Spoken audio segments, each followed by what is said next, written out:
ವಿಶ್ವದ ಯಾವುದೇ ಶಕ್ತಿ ಬಣಕ್ಕೆ ಸೇರದ ನೀತಿಯನ್ನ ಏನಂತ ಹೇಳಿ ಕರೀತಾರ ಅಂತ ಹೇಳಿ ಪ್ರಶ್ನೆ ಕ್ವಶನ್ ಐತಿ. ಇಲ್ಲಿ 4 ಆಪ್ಷನ್ ಅದಾವು.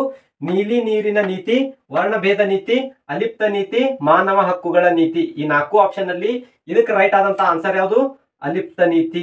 ಅಲಿಪ್ತ ನೀತಿ ಅಂತ ಹೇಳಿದ್ರೆ ವಿಶ್ವದ 2 ಬಣಗಳು ಯಾವ್ಯಾವು? ಒಂದು ಅಮೆರಿಕ, ಇನ್ನೊಂದು ರಷ್ಯಾ. ಈ 2 ಬಣಗಳಿಗೂ ಸೇರದೇನೆ ತಟಸ್ಥವಾಗಿ ಉಳಿಯುವಂತಹ ನೀತಿಯನ್ನ ಅಲಿಪ್ತ ನೀತಿ ಅಂತ ಹೇಳಿ ಕರಿತೀವಿ. ಸೊ ಇದಕ್ಕ ಭಾರತ ಒಂದು ಬೆಸ್ಟ್ ಎಕ್ಸಾಂಪಲ್. ಅಲಿಪ್ತ ನೀತಿಗೆ ಭಾರತ ಬೆಸ್ಟ್ ಎಕ್ಸಾಂಪಲ್. ಇಲ್ಲಿ ನೋಡ್ರಿ ಆಪ್ಷನ್ ಎ ಒಳಗ ನೀಲಿ ನೀರಿನ ನೀತಿ ಅಂತ ಹೇಳಿ ಐತಿ.